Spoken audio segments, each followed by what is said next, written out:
Resaltar que este evento además es organizado por la Gerencia Regional de Defensa Nacional, Defensa Civil y Seguridad Ciudadana. Agradecemos al gerente regional de Seguridad Ciudadana, Marco Antonio Pejerrey Invertis. Queremos igualmente saludar la presencia del director del Hospital de Rehabilitación del Callao, doctor Marco Adriancén Costa, quien también está presente. Bienvenido.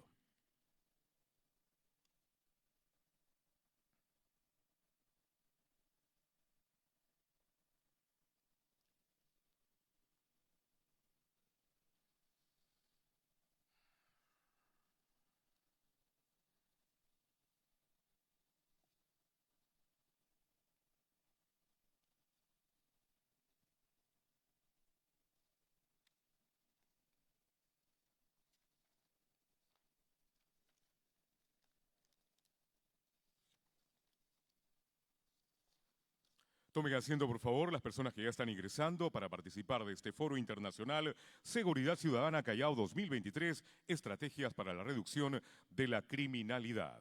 Bienvenidos, tomen asiento para dar inicio a la ceremonia de apertura con la presencia del señor gobernador regional del Callao, el doctor Ciro Castillo Rojo Salas.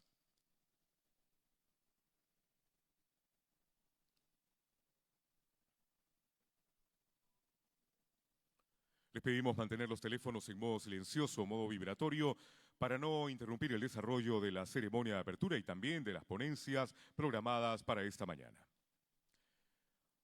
Nos preparamos para la llegada del señor gobernador regional del Callao, doctor Ciro Castillo Rojo Salas. Atentos a su llegada.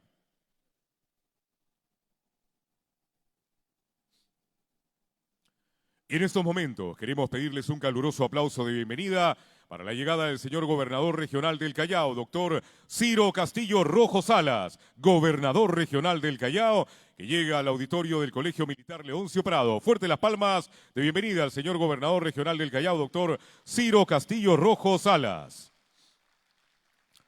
Señor gobernador regional del Callao, doctor Ciro Castillo Rojo Salas, damos la bienvenida a usted y a la comitiva que lo acompaña. En este caso saludamos también a los consejeros. Consejero regional delegado, General Ejército del Perú, José Remigio Sosa Dulanto Badiola.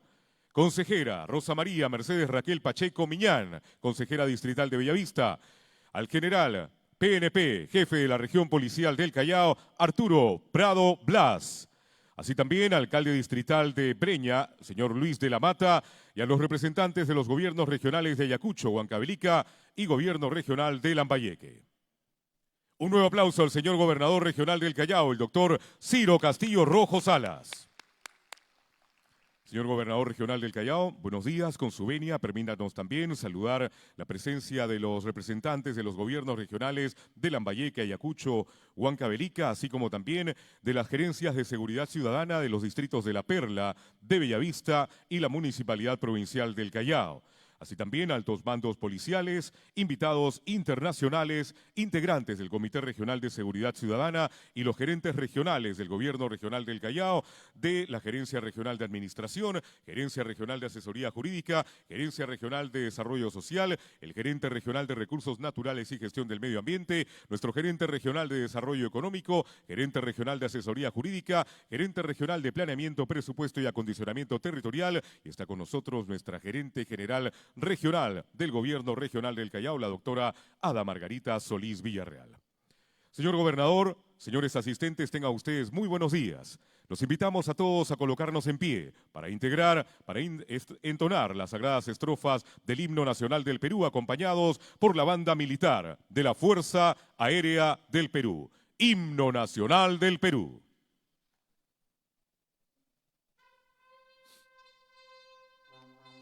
Somos libres, seamos.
¡Viva el Perú! Pueden tomar asiento. Señor Gobernador Regional del Callao, doctor Ciro Castillo Rojo Salas, el día de hoy nos encontramos en el auditorio del emblemático Colegio Militar Leoncio Prado. Agradecemos también al coronel Ejército del Perú, John Delgado, director del mencionado Centro de Estudios Colegio Militar Leoncio Prado. Ante los altos índices de criminalidad que se vienen registrando en nuestra región y en el Perú, esto es algo que nos obliga, como autoridades, como gobierno regional y parte también de la misión de nuestro gobernador, a dar una respuesta a la población ante este tipo de crisis. Robos, hurtos, extorsiones, sicariato, todos los flagelos que se han acrecentado en los últimos meses. Una situación que amerita una respuesta vital, necesaria y sólida por parte de los gobiernos regionales, de los gobiernos locales, de la Policía Nacional, del Ministerio del Interior y de todos los que articulan y trabajan por el bien de la seguridad. El foro a desarrollarse el día de hoy y mañana abordará precisamente los diversos ejes y las diversas temáticas en seguridad ciudadana que representan la sostenibilidad en prevención social y en erradicación de la violencia. Su implementación y desarrollo representa un beneficio amplio para toda la población del Callao y para la población de todas las jurisdicciones del Perú. Ante la crisis que se vive en el Perú, la crisis delincuencial, entre otras, estos proyectos lograrán un abordaje integral de la crisis delincuencial, evitando que en el país se llegue a estados vacíos, donde el Estado pierda el control total de situaciones como esta. Por ello, para nosotros, para nuestro gobernador regional, para las autoridades, es vital la realización de este foro hoy, lunes 4 de diciembre, y mañana, martes 5 de diciembre, en el Foro Internacional de Seguridad Ciudadana Callao 2023. Palabras de apertura e inauguración del foro a cargo de la máxima autoridad en toda la región del Callao, el señor gobernador regional, doctor Ciro Castillo Rojo Salas.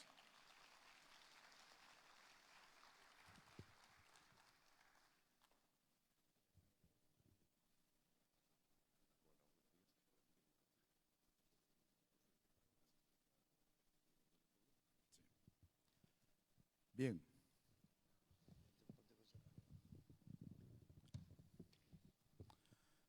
Distinguidas autoridades y dignidades que hoy nos acompañan y que gracias a la acogida que nos brinda el señor director de este querido colegio, del cual soy ex cadete de la promoción 22, señores consejeros del Gobierno Regional del Callao, señores gerentes que nos brindan su acogida y su apoyo para la realización, y señor gerente de Seguridad Ciudadana que ha coordinado esta actividad, comandante Marco Antonio Pejerrey. Señor alcalde de Breña, que nos honra también con su presencia. Señor general Arturo Prado, jefe de la región policial, que nos honra con su presencia. Señores directores de los hospitales que se encuentran acá el día de hoy. Señor director de la DIRESA, doctor Carlos Mancilla, y funcionarios todos. La inseguridad ciudadana está en la base de todos los problemas que nos aquejan, especialmente en el Callao. El Callao es una caja de resonancia y un lugar donde se replican todos los problemas delincuenciales, y no solamente delincuenciales, sino políticos y sociales de nuestro país. La inseguridad ciudadana es una resultante de una serie de otros aspectos que no han funcionado adecuadamente. Y no existe una panacea, un remedio como para resolverlo, como decimos los médicos, en una sola dosis o en un solo tratamiento. El hecho que sea multifactorial y que dependa de muchos aspectos del quehacer ciudadano y de la decisión política que tomamos los que en ese nivel nos encontramos, hace que la respuesta tenga que ser también multifactorial.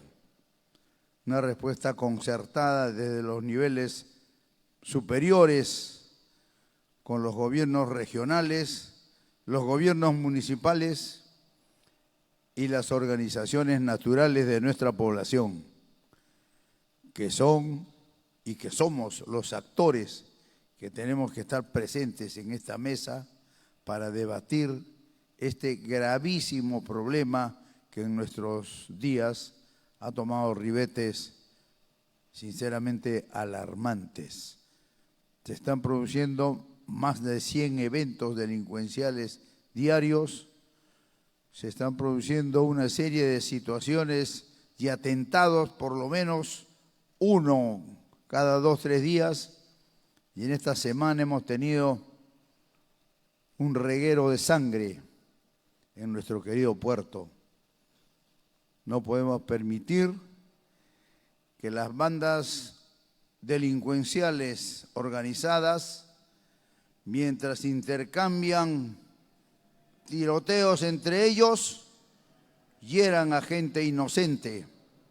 No podemos permitir que el territorio que la población nos ha encomendado gobernar, que la población nos ha encomendado dirigir hacia el desarrollo y hacia la prosperidad, se tenga que desangrar día a día. Tenemos que hacer algo. Dentro de ello está inscrito este foro. Sabemos que hay contradicciones sobre las estrategias que se pueden llevar adelante, y eso es bueno, porque de esas contradicciones va a salir la luz, la claridad. No queremos las mismas respuestas monocordes que se han ido dando desde los albores de la República y desde hace 30 años atrás. Sabemos que nada per se, ni el estado de emergencia, ni solamente el remozamiento y el apuntalamiento de la infraestructura, de la capacidad instalada en nuestra policía, o solamente la represión policíaca van a hacer efecto. Tenemos los indicadores que se han modificado muy poco o nada en los últimos años. De tal suerte que es necesario sentarse, y es una obligación sentarse a pensar. Hemos invitado a gobiernos que han tenido éxito en el control de la violencia contra la ciudadanía. Hemos invitado también a alcaldes y personalidades donde no han funcionado determinadas situaciones dictaminadas por los decisores gubernamentales, por nosotros. Hay que saber por qué no funciona el estado de emergencia. Hay que saber por qué la sola represión tampoco funciona.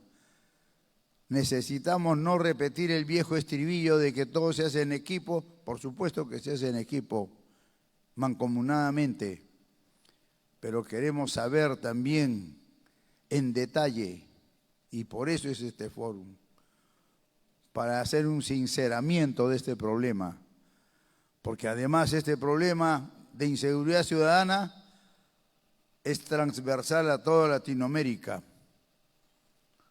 Tenemos casi los mismos problemas en este sentido, no solo por ser del tercer mundo, sino por nuestras características históricas.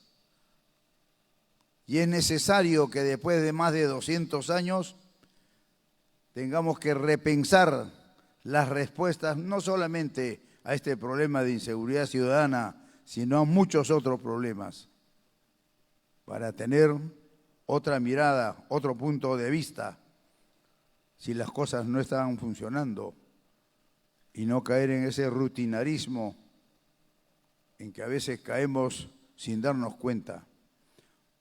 Quiero repetirles la frase que hemos acuñado en nuestro gobierno regional, y ojalá este evento tenga todas esas características. Cuando hagamos algo, hagámoslo a la chalaca, que quiere decir bien hecho y con alegría. Con esto declaro abierto este foro.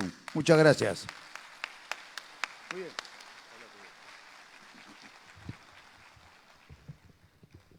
Luego de las palabras de apertura e inauguración por parte de la máxima autoridad en toda la región del Callao, el señor gobernador regional del Callao, para que la inseguridad ciudadana es un problema sumamente complejo, pero que se requiere un enfoque calmado, estratégico y también la resistencia a los impulsos por más desafíos que puedan presentarse.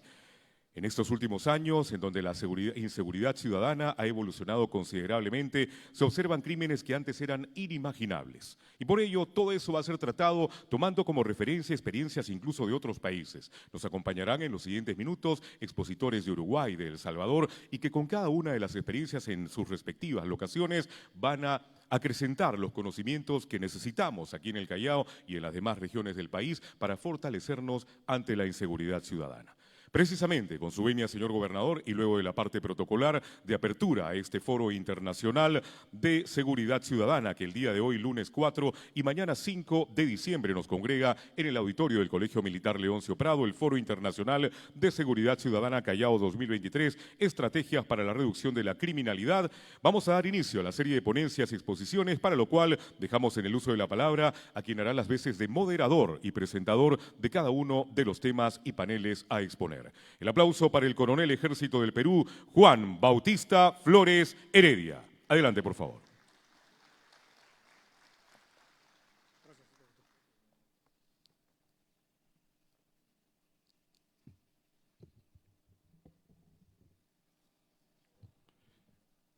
Señores, buenos días. El Foro Internacional de Seguridad Ciudadana Callao 2023, estrategias para la reducción de la criminalidad, se van a llevar a cabo el día de hoy 4 y el día de mañana 5 de diciembre. La política nacional multisectorial de seguridad ciudadana al 2030 ha determinado el problema público de seguridad ciudadana como altos niveles de victimización que afectan a la ciudadanía. Establece que la problemática de la inseguridad debe ser abordado bajo un enfoque multidimensional, integral, holístico y sistémico, a efectos de lograr resultados en el ámbito de la prevención y control de los fenómenos delictivos, factores de riesgo y otras categorías vinculadas, todo ello bajo la perspectiva de garantizar la convivencia pacífica. Para ello, dicho lineamiento matriz plantea que para el año 2030 las cifras de victimización deben de haberse reducido a un 17%. La provincia constitucional del Callao, en el periodo comprendido entre enero y junio del presente año, registra un 31.3% de victimización. Dicha cifra es superior al 22.3% registrado en el mismo periodo del año 2022. La cifra registrada en el 2023 coloca a la provincia constitucional del Callao en la cuarta posición del ranking nacional, después de Puno con 37.5%, Tacna con 34.9% y Lima Metropolitana con 33.6%. En el ámbito internacional podemos referenciar la implementación del Plan de Control Territorial que viene siendo ejecutado por el actual gobierno de la República de El Salvador desde el año de 2022, bajo un esquema de consenso entre todos los poderes del Estado, cuyos primeros resultados vienen siendo destacados. Dicho país, para el mes de enero del presente año, registró una tasa de homicidios de 2 por cada 100.000 habitantes, convirtiéndose así en la tasa de homicidios más baja de todo el continente americano. Señores, en este primer día tenemos la primera ponencia, Estrategias para la Seguridad Ciudadana en nuestro país, a cargo del doctor Julio Corcuera Portugal. Seguidamente tenemos qué es la seguridad ciudadana y la prevención social de la violencia, a cargo del expositor internacional Luis Enrique Contreras Reyes, asesor político y consultor en seguridad ciudadana. Al término de esas dos ponencias, lo vamos a invitar para compartir de un coffee break y retomaremos luego de 20 minutos con el análisis municipal de la seguridad ciudadana a cargo del expositor Marco Cabreras Porras, periodista, experto en gestión pública y exfuncionario municipal. Seguidamente tendremos estrategias de prevención social de la violencia, comités ciudadanos de seguridad a cargo del expositor internacional Luis Enrique Contreras Reyes.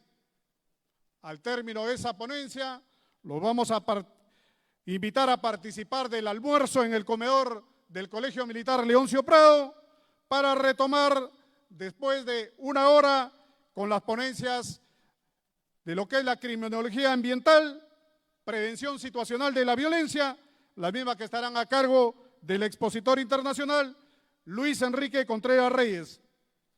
Desarrollaremos un panel de análisis de temas desarrollados en el transcurso del día para las 16:15 estar cerrando este primer día de exposiciones.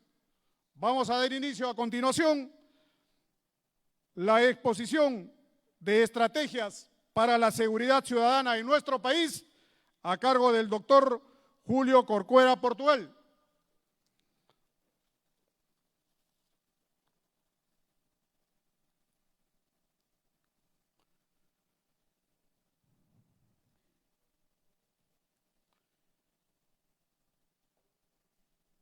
El doctor en Humanidades, con mención en Cultura, magíster en Ciencia Política, con mención en Relaciones Internacionales, especializado en Políticas Cibernéticas y Estrategias y Políticas de Defensa por la Universidad Nacional de Defensa de los Estados Unidos. Ha participado en diferentes foros internacionales representando al Perú. Es autor de diversas publicaciones sobre violencia, crimen y narcotráfico en Perú, España y México.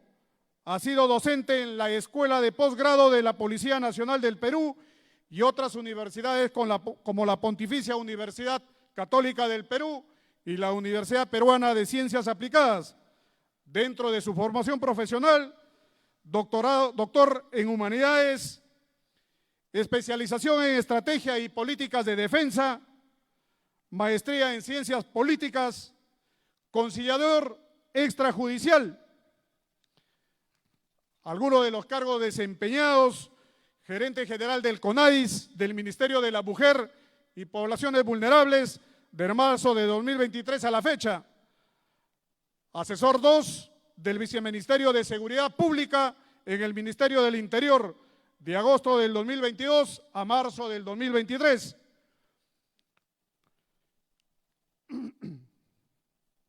Director de Diseño y Evaluación de Políticas de Seguridad en el Ministerio del Interior, de enero del 2018 a abril del 2018.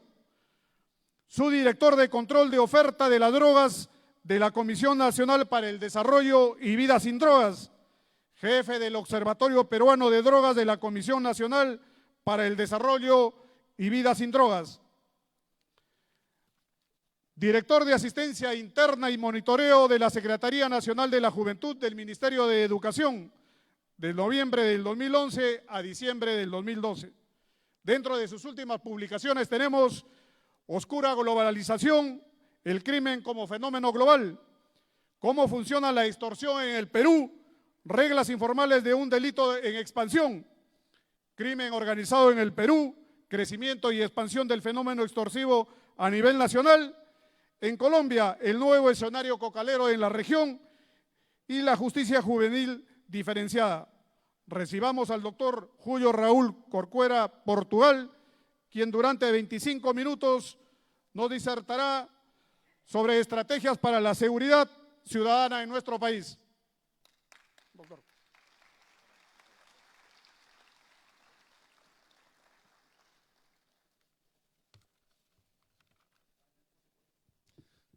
Muy buenos días, es para mí un gusto saludarlos, distinguidas autoridades, señor gobernador.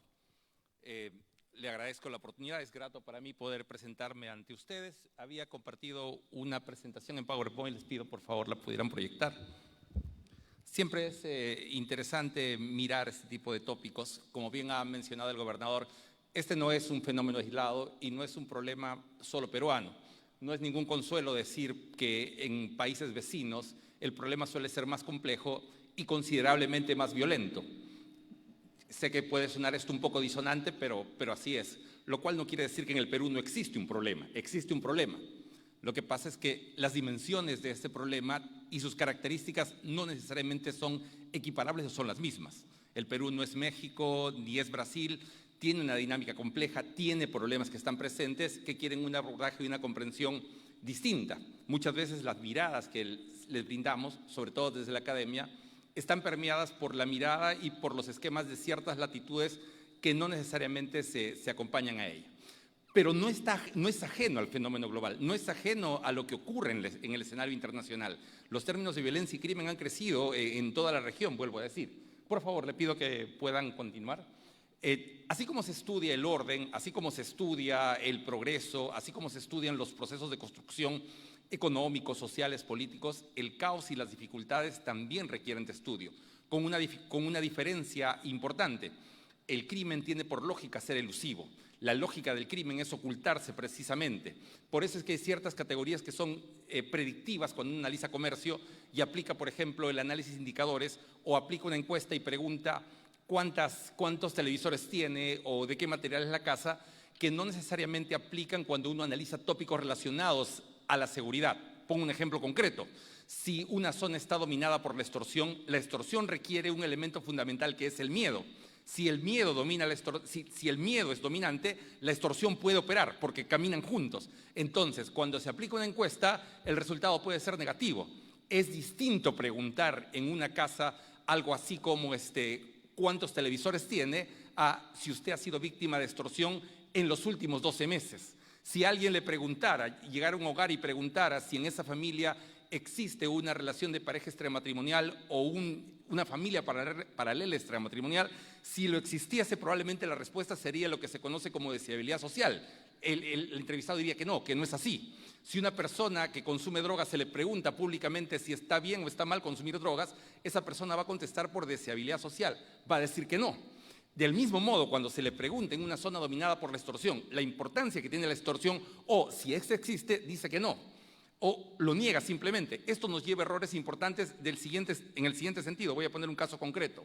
Enero del 2018, distrito de Florencia de Mora, los que han trabajado en la tercera región policial o conocen el norte del país saben que es un distrito que tiene problemas de extorsión serios. Y cuando digo serios, quiero decir la señora que vende moliente o el señor que vende pan paga cupo extorsivo. 1 sol, 2 soles diarios. En esa época, hasta ahora el cupo debe existir ahí. Enero del 2018, el indicador de las denuncias por extorsión en la comisaría del lugar eran cero.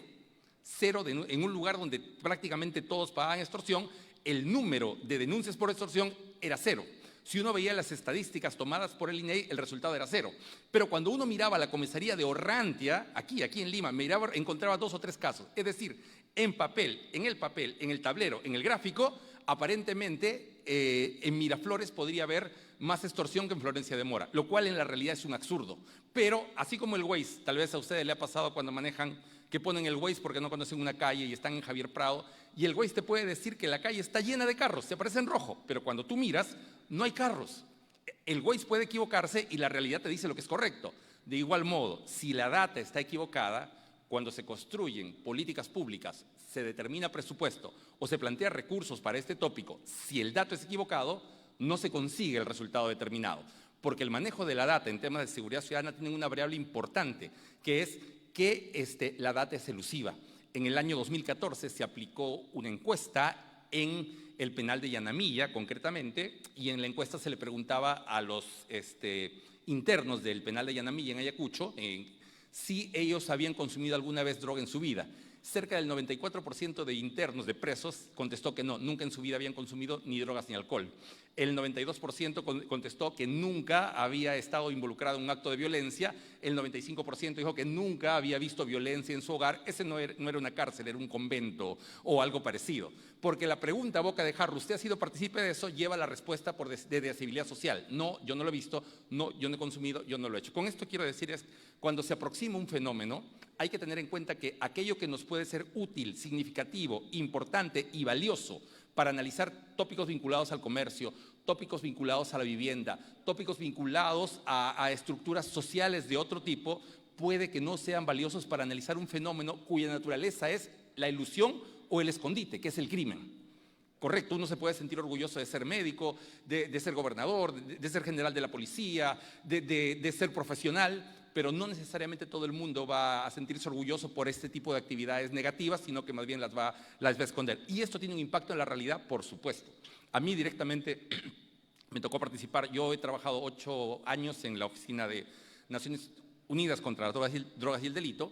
Me tocó participar en alguna actividad con el Ministerio de Economía y Finanzas, justamente reportando esto, ¿no? En 2 zonas específicas del Perú que estaban perjudicadas por la extorsión, tratábamos de buscar el apoyo de fondos económicos para poder atender a esta problemática que tenía la población, una problemática generalizada, pero la institución que daba los fondos pedía estadísticas para brindar ese apoyo.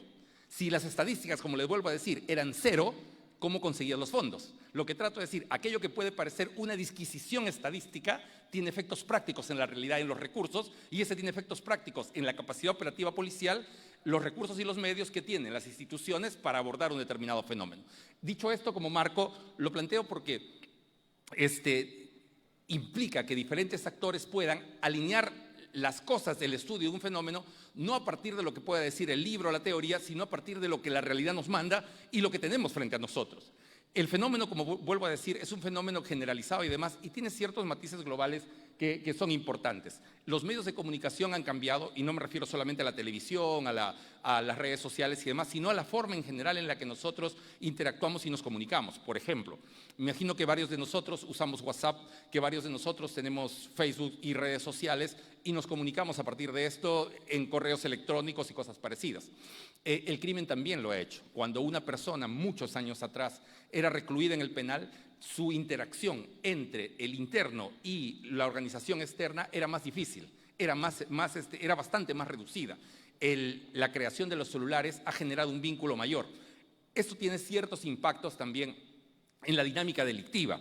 Ustedes recordarán que hace muchos años un actor criminal con 35 y 40 años se plantaba, ¿no es cierto? Es decir, terminaba su actividad delictiva y ya dejaba de operar, dejaba de actuar o se retiraba del crimen. Con excepciones se mantenía porque la actividad criminal requería cierta capacidad física que no necesariamente tenía. Con la llegada del celular, muchas personas con cierta edad, aun cuando ya no puedan operar físicamente, han logrado a través del uso de tecnologías y concretamente a través del uso del celular, tercerizar sus acciones. Ya no son quienes los hacen, sino que reclutan adolescentes o jóvenes que hacen estas veces, pero a través de este sistema, aun cuando están recluidos, pueden desde la prisión controlarlo. Y ese es un fenómeno generalizado.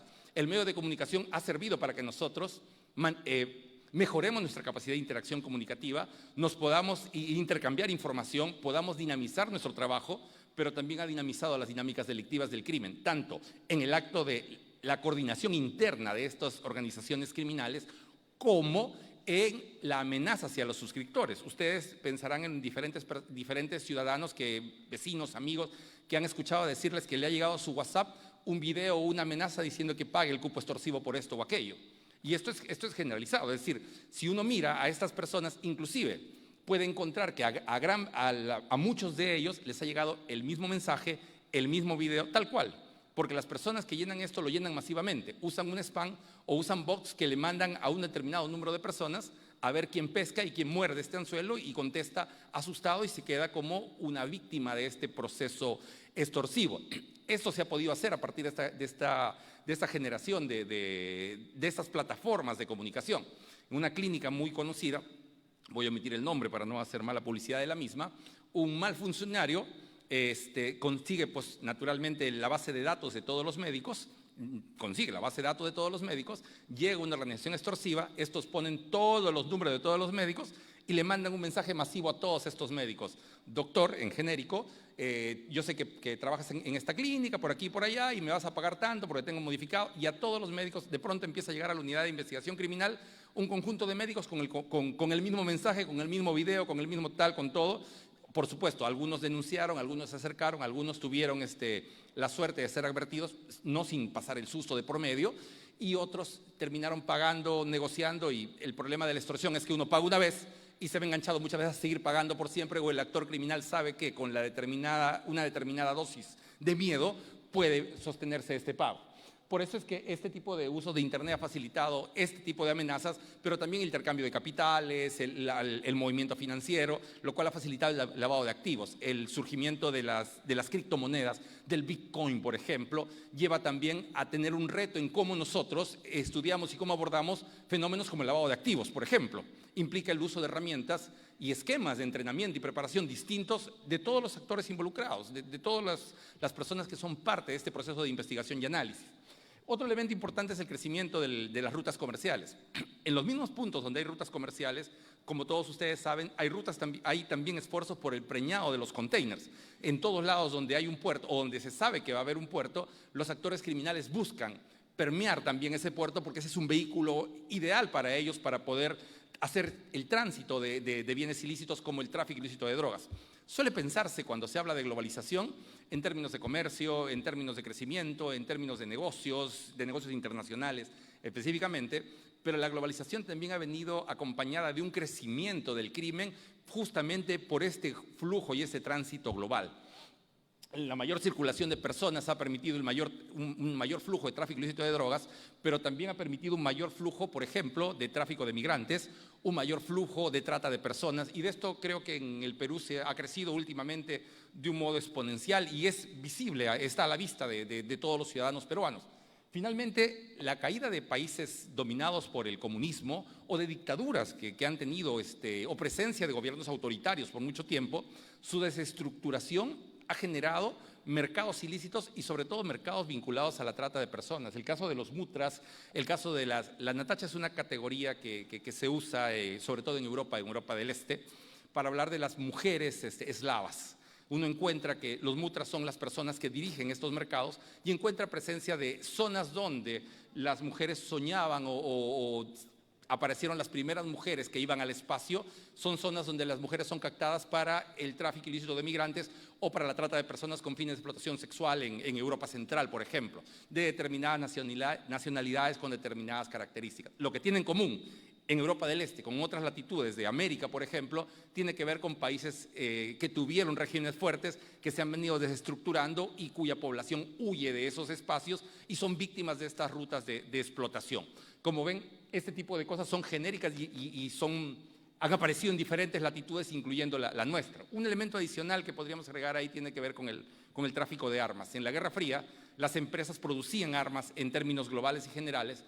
Después de la caída del muro de Berlín y el reajuste, hay una reducción de producción de armas de guerra en ese contexto y una orientación mayor a armas de uso de mano, que ahora es bastante más fácil conseguir un arma de lo que fue hace 20 o 25 años atrás. Esto posibilita o facilita la capacidad de desarrollar crimen de diferentes personas. Y en efecto, el día de hoy uno puede encontrarse con un jovencito en cualquier lugar y es muy probable que cuando te asalta esté armado. No es difícil que encuentre un arma en el mercado negro y no es difícil con un arma generar miedo y por supuesto generar perjuicio y daño. Por favor, adelante. Continúe, por favor. Las organizaciones criminales en el mundo entero, si hubiera una especie de mundial del crimen o de organizaciones top, seguro encontraríamos a varias de estas, ¿no? El Borboscoy Miro, la mafia roja, rusa, yakuza, japonesa, la Cosa Nostra, siciliana, que tiene presencia en Estados Unidos. Afortunadamente no hay una gran organización peruana que pueda compararse con eso, pero el crecimiento de estas organizaciones criminales en el mundo entero terminan impactando directamente sobre nuestra vida cotidiana. Yo estoy seguro que todos ustedes han escuchado en la prensa, en la televisión, en el entorno, acciones, por ejemplo, del Tren de Aragua en Lima, o en el norte del país, en Piura o en Chiclayo o en La Libertad, o la presencia de los tiguerones ecuatorianos, por ejemplo, en algunas zonas de acá, o la presencia de algunos eslavos en zonas como el Braen, o en operativos vinculados a la interdicción del tráfico ilícito de drogas, por ejemplo.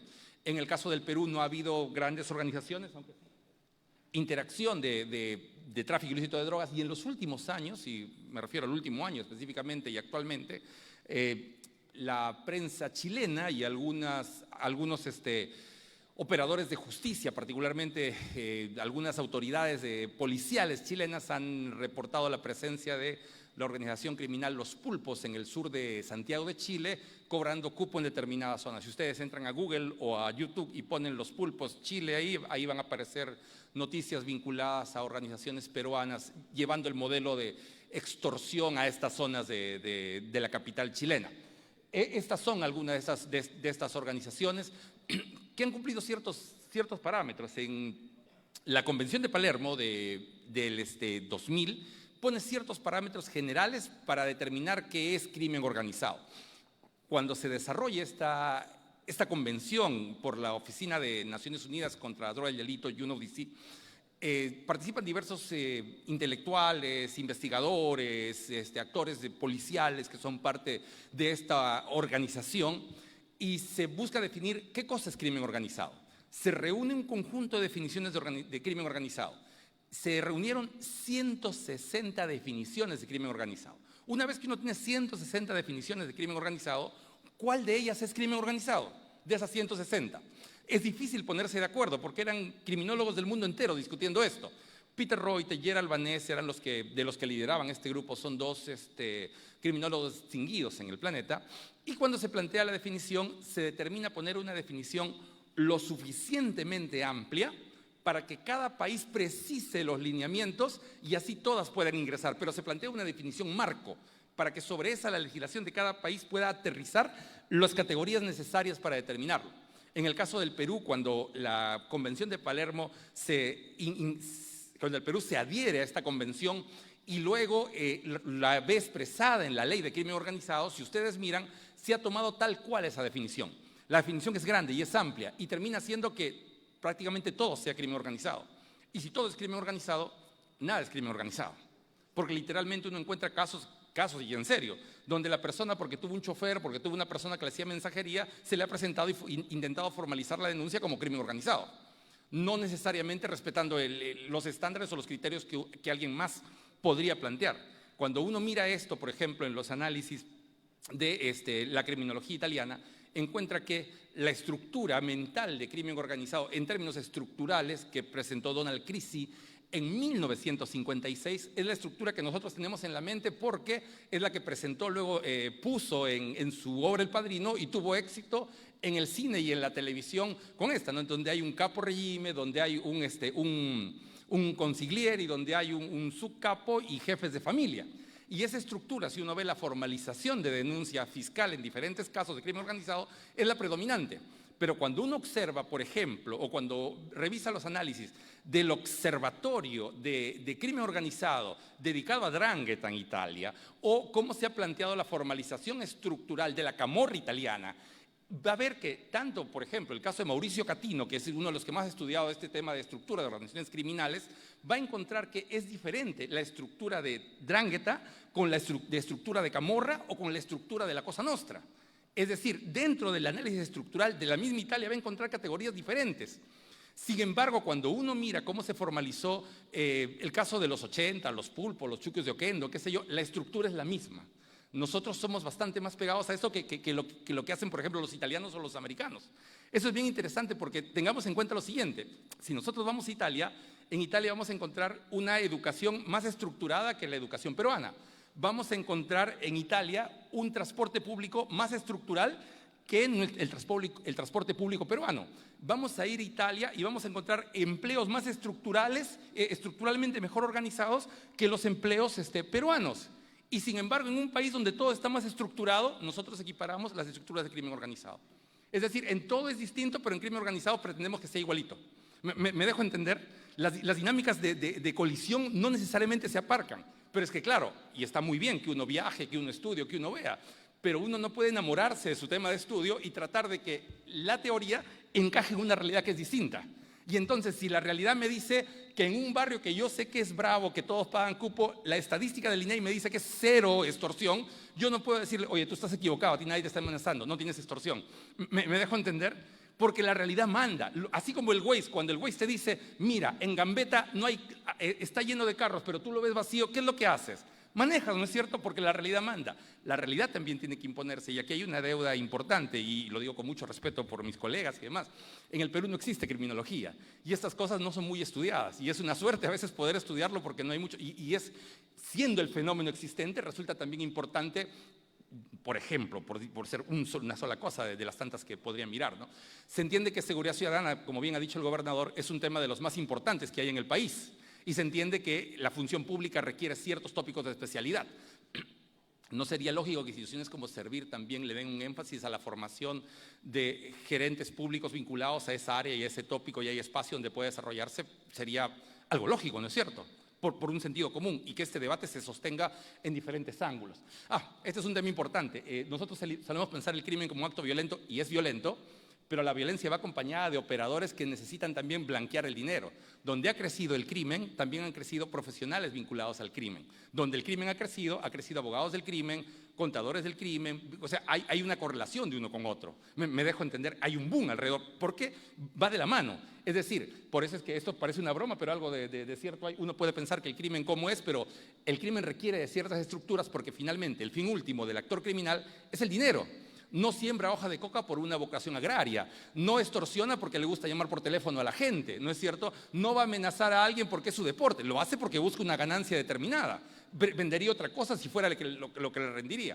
Entonces, dentro de esta estructura compleja, el principio de seguir el dinero implica también el principio de abordar y sancionar y mirar cómo esta estructura criminal ingresa a la sociedad misma y se determina alrededor de ella. Es que acá hay una variable que es importante.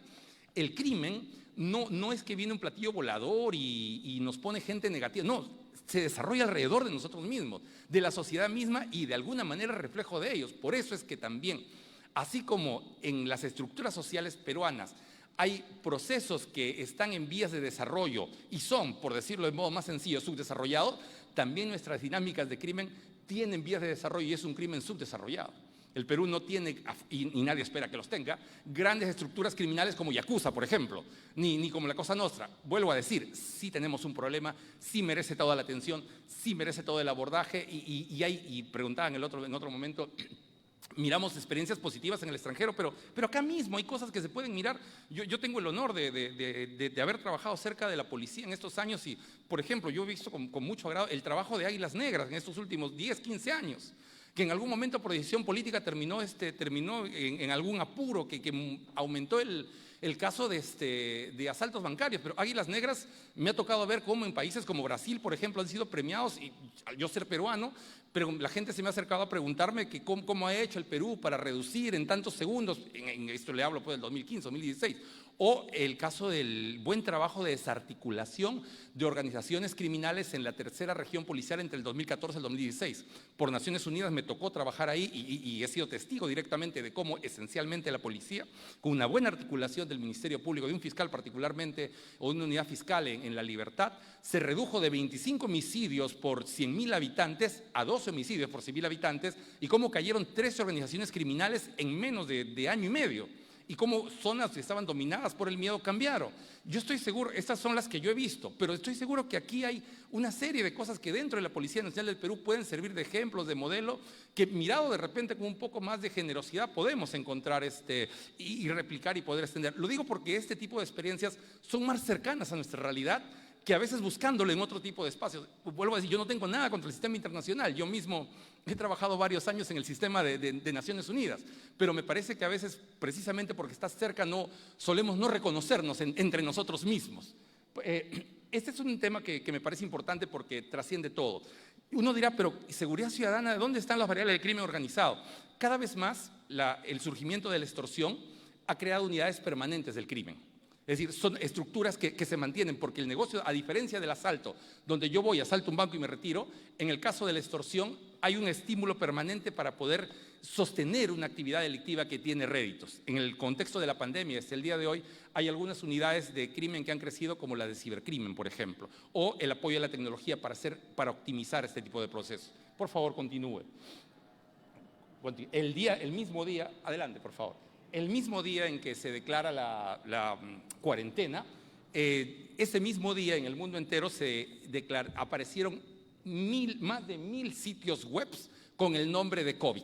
Entenderán que esos sitios web no eran sitios web para prevenir, sino eran para engañar a las personas y usar este medio para estafarlo.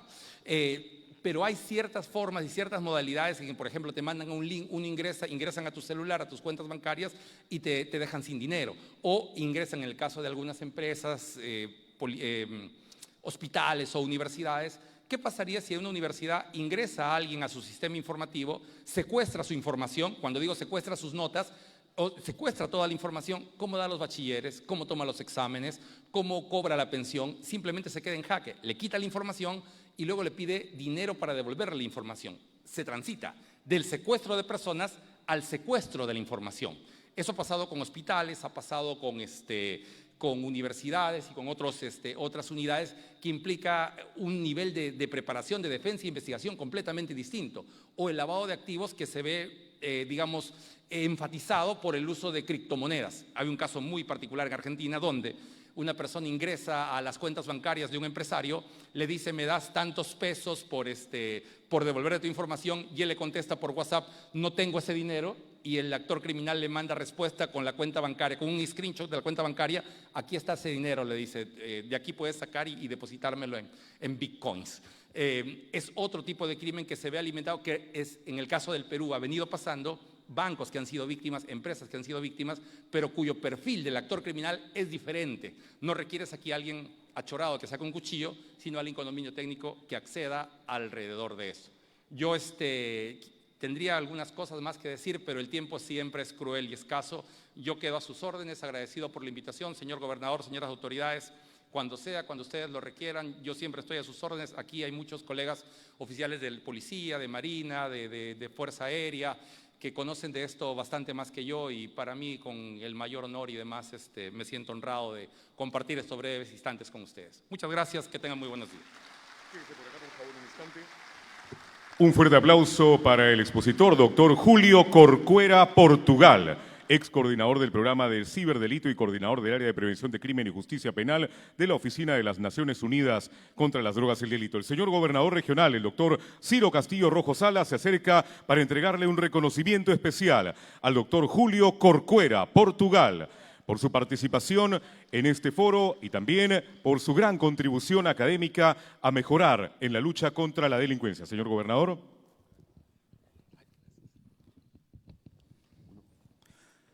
Doctor Julio Corcuera, permítame obsequiarle de parte del gobierno regional una réplica del cañoncito, del Cañón del Pueblo, que se encuentra en el Real Felipe. Queremos significar con ello que estamos en la defensa de la seguridad ciudadana. Felicitaciones, doctor, por su ponencia. Muchas gracias. Fuerte el aplauso para Julio Corcuera, expositor de esta primera ponencia del Foro Internacional de Seguridad Ciudadana. Tomen asiento, por favor. Vamos a continuar con el foro. El señor gobernador regional del Callao también. Vamos a entregar también otro reconocimiento, señor gobernador. Le damos lectura entonces. Esto es una presea que el señor gobernador regional del Callao entrega a nombre del gobierno regional del Callao por la importancia en su contribución al desarrollo de la provincia constitucional del Callao. Muchas gracias por ser un ícono del primer puerto. Señor gobernador.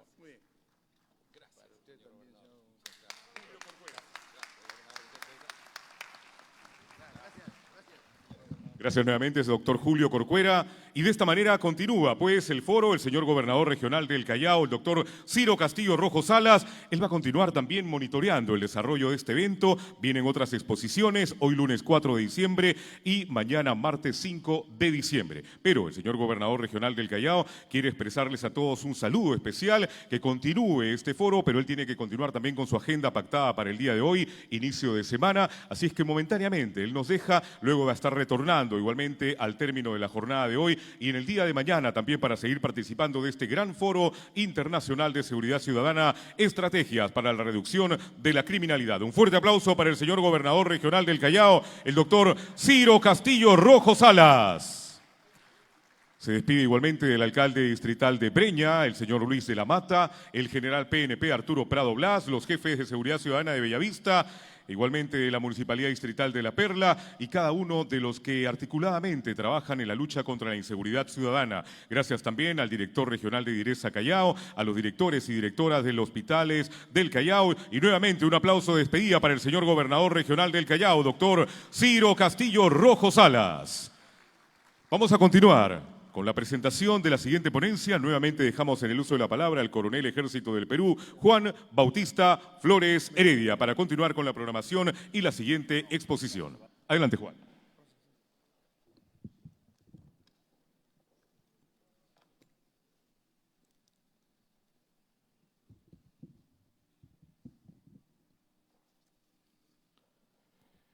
Vamos a continuar con la exposición que es la seguridad ciudadana y la prevención social de la violencia, a cargo del señor Luis Enrique Contreras Reyes, asesor político y consultor en seguridad ciudadana con amplia formación académica y experiencia laboral.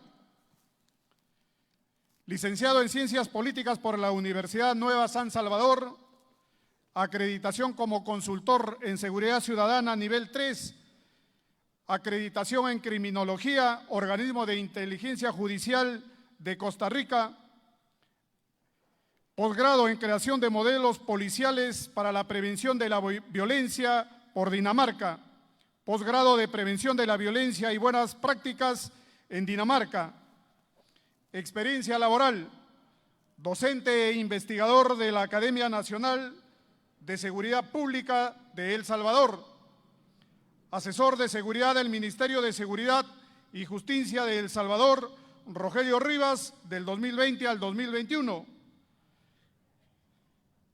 Elaboración del Plan de Seguridad Ciudadana del municipio de Santa Ana en el año 2022.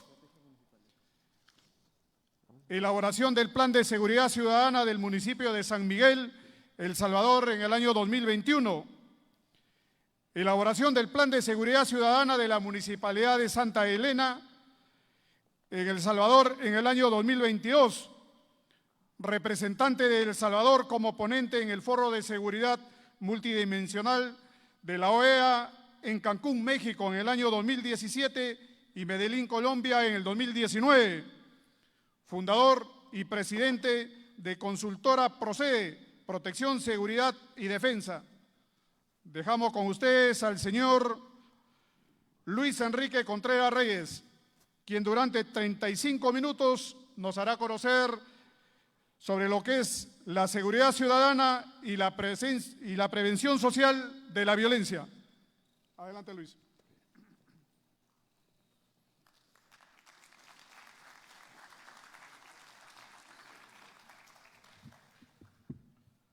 Buenos días, es un gusto estar nuevamente en su país, segunda vez que lo visito. ¿Qué tengo?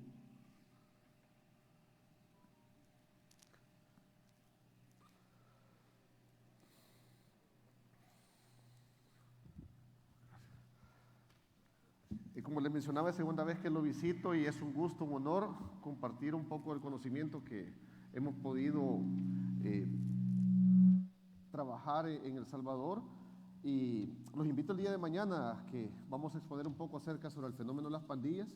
No iniciamos con eso porque me gustaría exponer en este caso lo de la seguridad ciudadana, que es post pandillas, evidentemente, pero para que veamos, para que puedan ver del cáncer criminal que El Salvador ha salido en estos últimos meses gracias al gobierno actual del presidente Bukele. Eso ha sido un éxito de forma general para todo el país. En este caso, la seguridad ciudadana es la que vamos a abordar en esta intervención. Estrategias para la reducción de la criminalidad.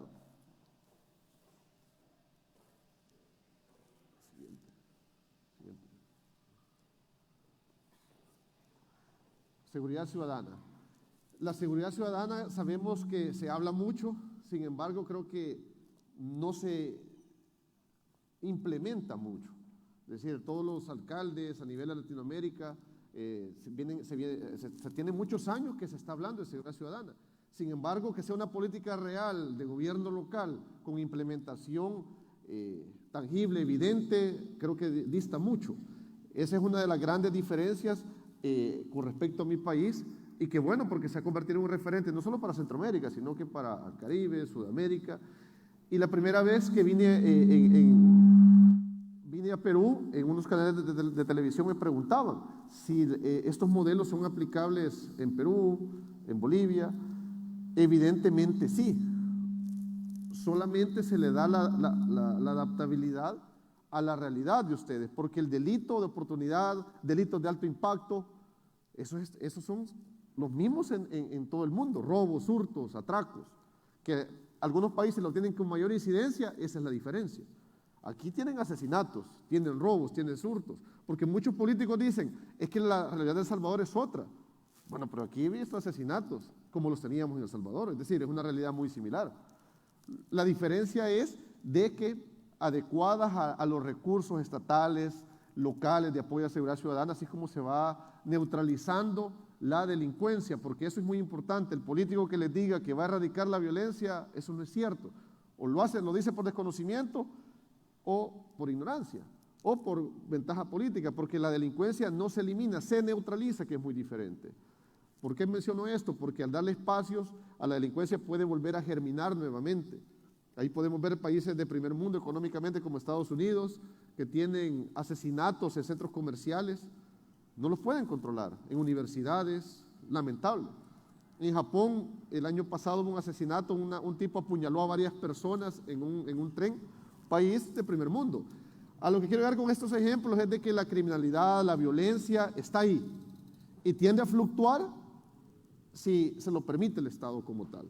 Por eso se neutraliza, no se elimina, es una gran diferencia. Una definición que tenemos de seguridad ciudadana es que es la acción integrada que desarrolla el Estado con la colaboración de la ciudadanía y de otras organizaciones de bien público, destinada a asegurar su convivencia pacífica, la erradicación de la violencia, la utilización pacífica y ordenada de vías de espacios públicos y en general evitar la comisión de delitos y faltas contra personas y sus bienes. Recordemos de que la seguridad ciudadana es un espectro más holístico. La seguridad pública es más limitada, le compete solo a la policía en este caso, por lo menos en el caso de mi país.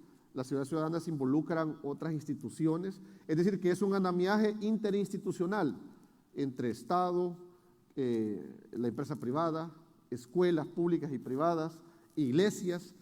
Los pastores, sacerdotes hacen mucha labor social y no los podemos excluir de este andamiaje que conforma la seguridad ciudadana. Porque para darle sostenibilidad a los resultados de seguridad ciudadana se necesita la participación de estas instituciones.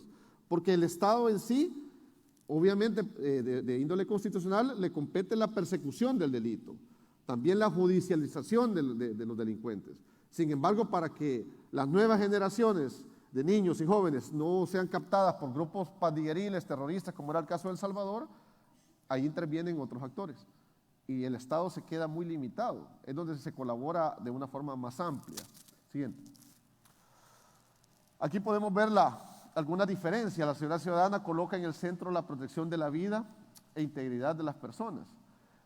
La seguridad pública coloca en el centro de protección de instituciones, es el centro de la protección de las instituciones. La ciudadana prioriza la prevención, la seguridad pública utiliza estrategias de control social. Siempre se habla de prevención en seguridad ciudadana. Lamentablemente la seguridad ciudadana mediáticamente no tiene mucho impacto, como un operativo de desarticulación de terroristas. Pasaba en El Salvador.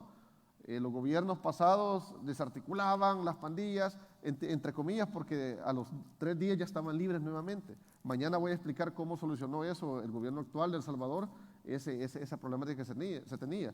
Y la prevención no tiene mayor preponderancia en medios. Por eso los gobiernos locales, gobiernos centrales, muchas veces no invierten. En El Salvador acusan que solamente se están persiguiendo terroristas, que se violentan los derechos humanos y no hay prevención, no hay edificación, de sostenibilidad del plan de seguridad. Claro que sí, lo que pasa es que no lo dicen los medios internacionales. Por eso es muy importante mencionarlo. La seguridad ciudadana también busca la construcción de seguridad con la participación de las comunidades, no los excluye. Por el contrario, incluir a las comunidades en la seguridad ciudadana les da esa característica de arraigo, de identificación con lo que se está haciendo. Y si yo tengo ese arraigo con mi vecindario, evidentemente me voy a preocupar para que mi vecindario sea de los más seguros. Pero si el mismo Estado o el gobierno local me excluye, me va a dar igual. Vea un robo, vea que están manchando de grafiti la pared de enfrente. Como el Estado no me incluye, ¿para qué voy a colaborar? Esa es la actitud que provoca el Estado al excluir a los civiles, llamémosle de esta forma. La seguridad pública tiene un problema a nivel latinoamericano que se menciona que no mejora la confianza en las instituciones. En El Salvador pasaba eso antes. Veníamos de gobiernos anteriores, siempre voy a ocupar este parámetro porque es la medición más exacta que tenemos actualmente en El Salvador. Por ejemplo, la Asamblea Legislativa en gobiernos pasados era la institución peor evaluada de El Salvador, con nota de 3. No pasaba de 3. La policía también era reprobada porque la delincuencia era muy grande. Ahora tenemos un panorama totalmente diferente. La Asamblea tiene una nota arriba del 7. La policía y la Fuerza Armada son las instituciones mejor evaluadas porque han neutralizado a las pandillas. Es decir que la seguridad pública en El Salvador tiene, a nivel de instituciones, tiene una mejor credibilidad ya con ese combate que se ha hecho a las pandillas. Ahora viene la fusión que se va a dar con las comunidades, que ya se está haciendo con los proyectos Cubo, ya los vamos a explicar un poco. En seguridad ciudadana, el uso de la fuerza y el castigo penal son el último recurso. Pero ojo con esto, el problema es que no vaya a suceder lo que está pasando en Costa Rica, que son muy permisivos y ya se les está avisorando un incremento de violencia homicida. Recientemente tuvimos un foro en El Salvador y eso mencionaba a la representante de Costa Rica, que ellos son demasiado permisivos, no tienen policía. El problema para Centroamérica actualmente es de que ya detuvieron pandilleros en Honduras y en Guatemala y en Costa Rica. De Nicaragua no se tienen datos, pues sabemos que es un gobierno más autoritario, no tiene mucha relación.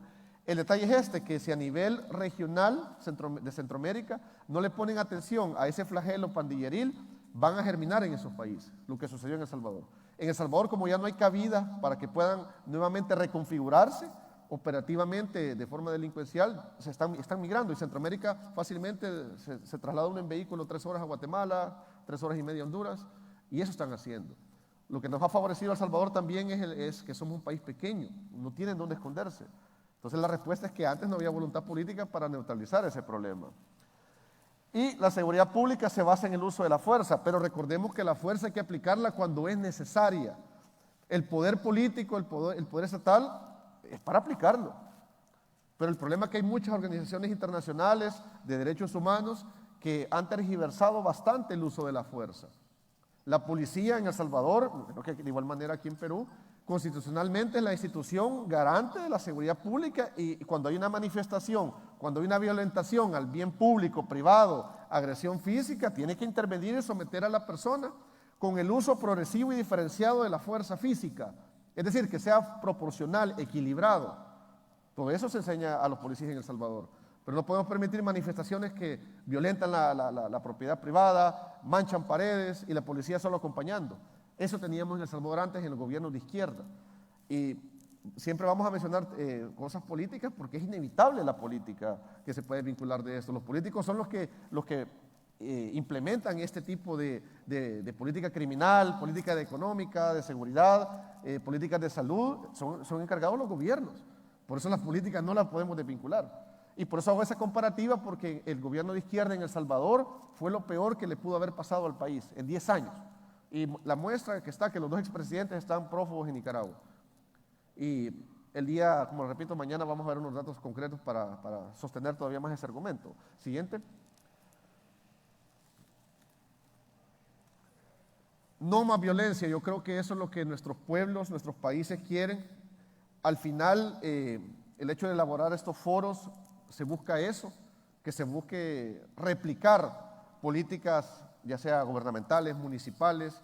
El problema que le veo a los países sudamericanos al combatir los flagelos el flagelo de la delincuencia es que tienen una extensión territorial grande. Lógicamente para recursos es muy bueno, pero para las estructuras es terreno fértil. Ustedes tienen montañas grandes, igual que Colombia, para que ellos se puedan reconfigurar, organizarse, esconderse. Pero es ahí donde viene el aparataje legal que le permite, en este caso, Fuerza Armada, Policía, intervenir con más fuerza a esa zona. Una buena decisión política, porque el hecho de no más violencia, yo creo que toda persona en su sano juicio lo tiene. Siguiente. Estrategias para reducción de la criminalidad. En esta ponencia vamos a hablar un poco de como decía al inicio, de la prevención, algo que muchos no les gusta apostar, invertir. Yo le diría más la palabra invertir porque es una inversión a mediano o largo plazo. La prevención social de la violencia no se ve los resultados inmediatos en 5 o 6 años. Puede tardar mínimo 10 a 15. Es decir, que los gobiernos deben darle cierta continuidad. Y en Latinoamérica sabemos de que más que políticas de Estado hay políticas de gobierno y son intermitentes.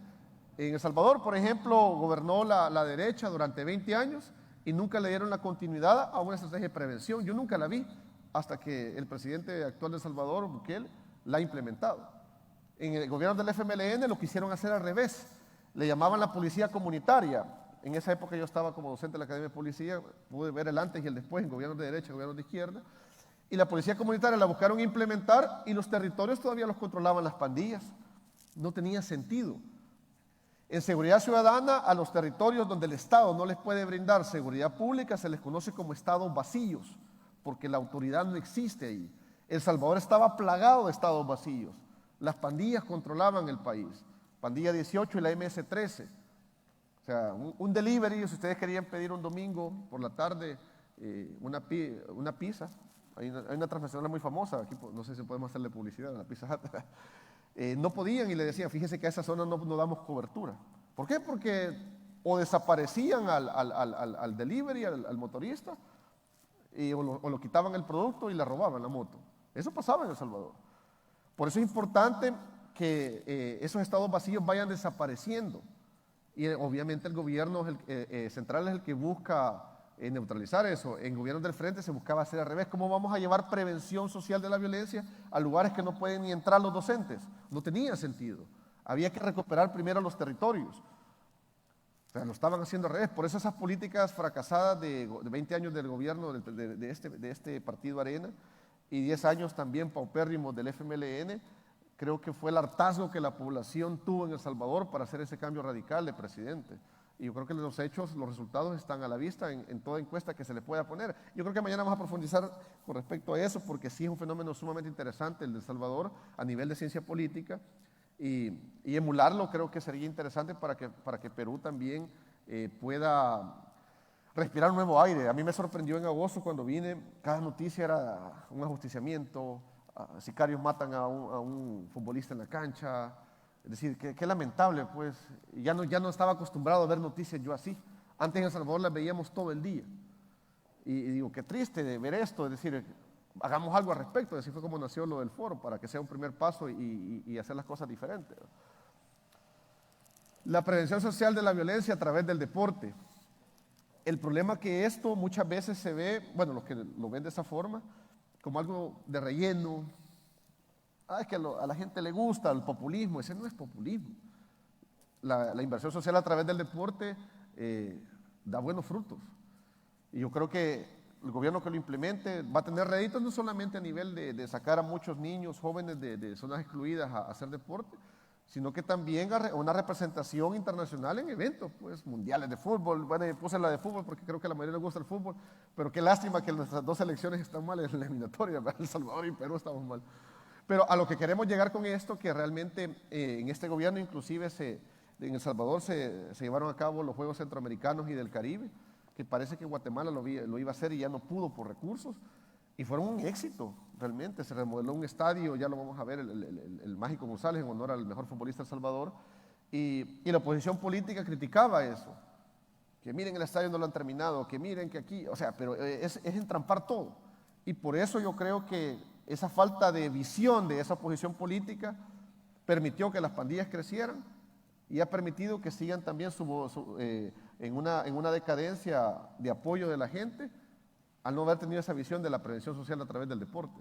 No solamente el fútbol, obviamente, podemos ver también las artes marciales que dan disciplina, dan una visión diferente de la vida, tenis, básquetbol. Yo creo que no se trata que nuestro país es bueno en fútbol, por decir algo, sino que sea esa amplia gama de opciones para que los jóvenes tengan esas diferentes opciones y la primera opción no sea recurrir a grupos criminales, como los reclutaban las pandillas en El Salvador. Desde 10, 11 años los iban reclutando, los que les denominaban mascotas.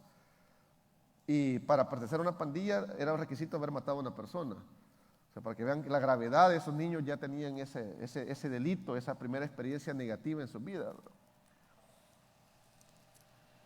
La inclusión en el deporte.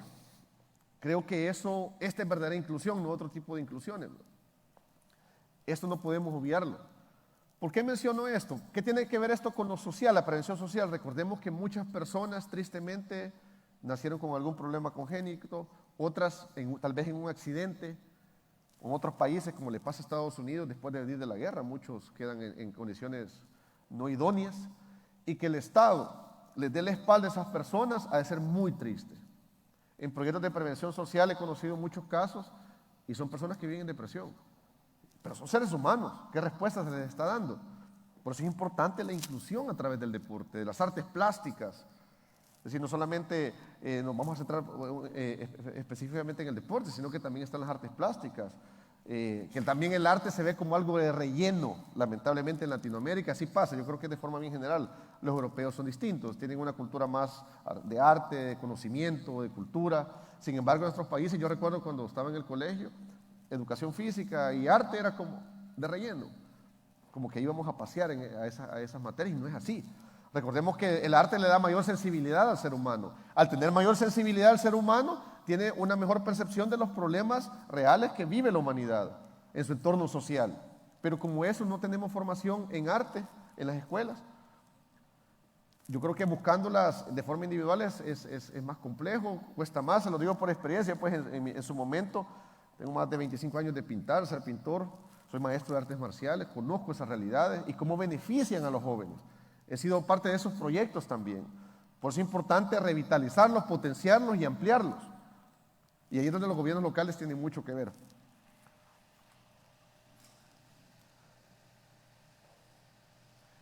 Aquí tenemos el ejemplo. Pienso que más que un deporte, es un arte, que son milenarios, vienen a darnos ciertos valores que tal vez nosotros los latinos los conocemos nada más en el papel. Sin embargo, los orientales los viven en su día a día. Al haber tenido la oportunidad de practicar con maestros japoneses, uno nota esa diferencia. Tal vez no lleguemos a ser como ellos, obviamente, en su nivel de disciplina, sin embargo, podemos captar ese buen ejemplo que tienen en diferentes áreas. Nos dicen a las 7 de la noche en la cena, a las 7 de la noche. Si después de media hora ya no es cena, ya el maestro ya se fue. Varias experiencias nos pasaron con el primer maestro que tuvimos. Es decir, yo creo que tomando de parámetro esos aspectos conductuales que nos dan las artes marciales, es bueno también se reflejan en la misma sociedad. El problema es que veamos esto nada más como un mero deporte, como algo recreativo, sino que se va forjando básicamente aspectos conductuales de la persona.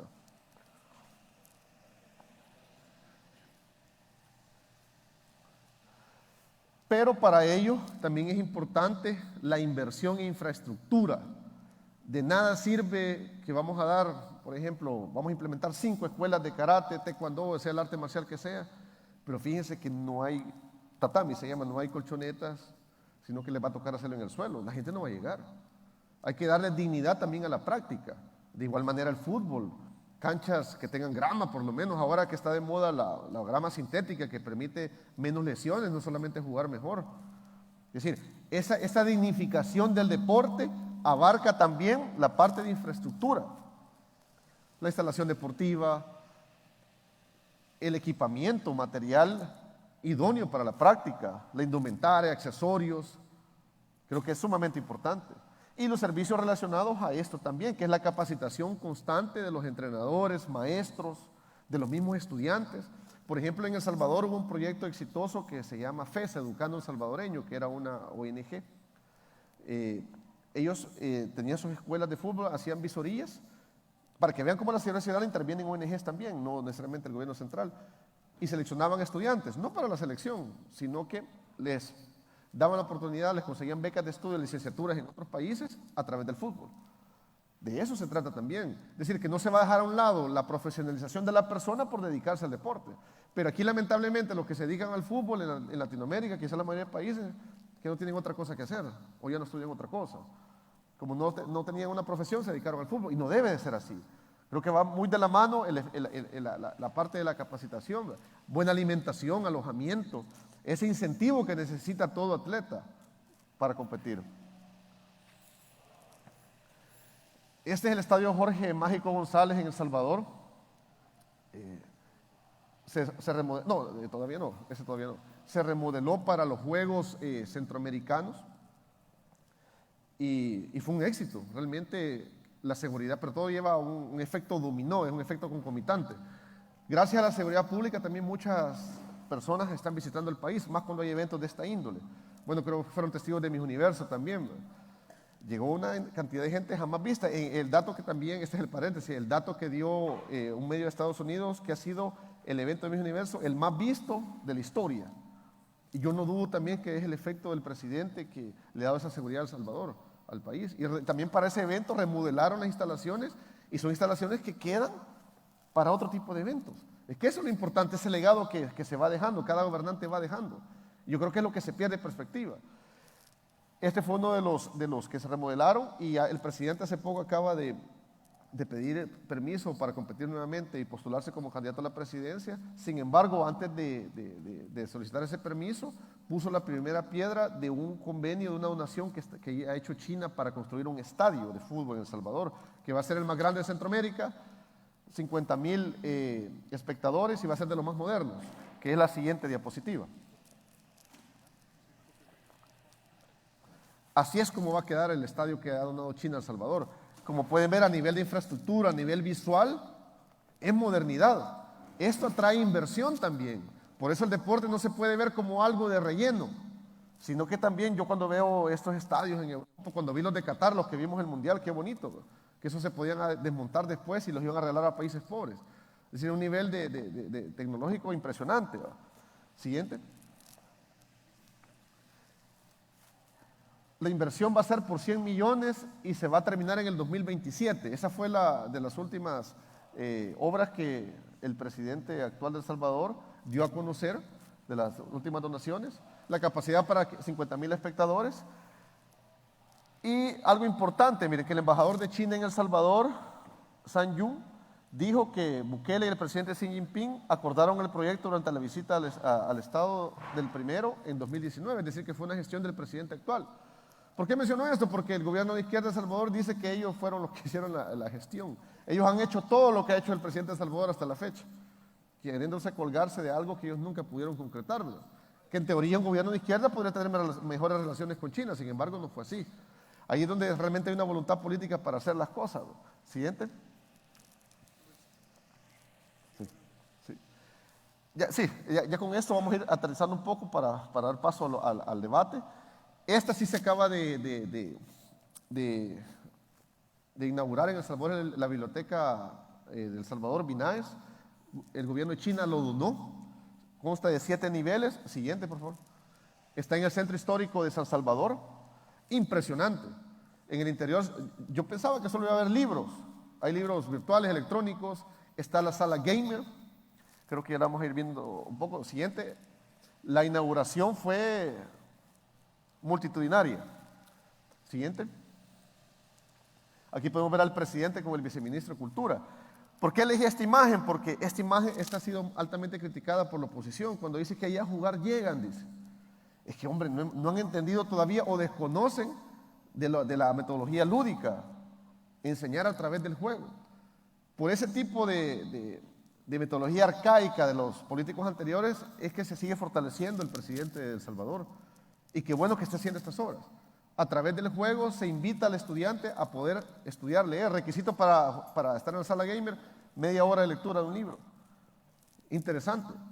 También se critica, viene la crítica también y dicen, que esa es una donación. Sí, y la ha canalizado con los mejores materiales, los mejores productos, porque antes cuando habían donaciones en gobiernos anteriores de El Salvador, se robaban el dinero. No sé si en Perú ha pasado lo mismo, sin embargo aquí tenemos casos emblemáticos. El terremoto del 2001 en El Salvador, murieron salvadoreños, familias que se quedaron sin nada. no les dieron ni sábanas. Donación de 10 millones de Taiwán para ese terremoto, se lo robó un expresidente que se murió.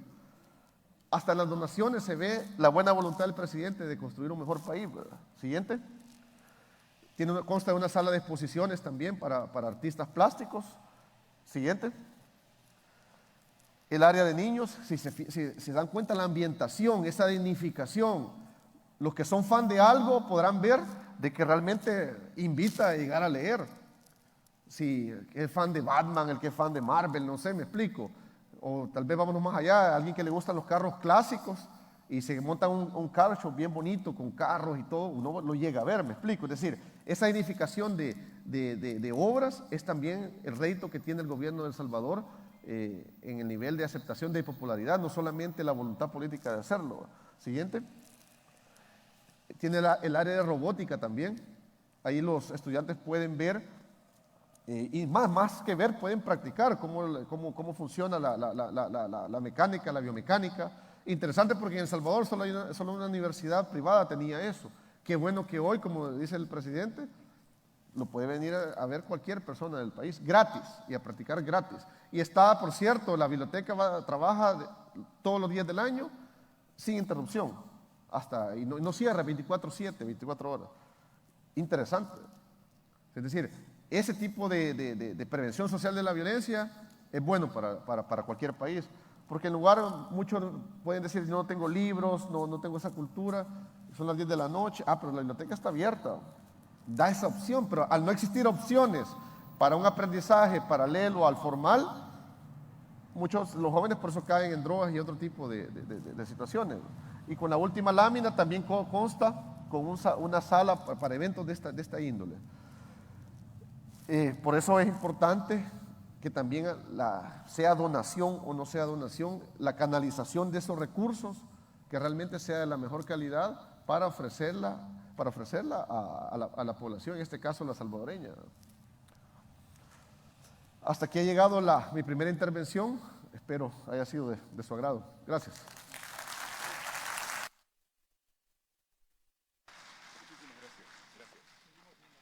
Muy bien, muchísimas gracias también. Nuevamente un aplauso para el expositor internacional Luis Enrique Contreras Reyes, asesor político y consultor en seguridad ciudadana.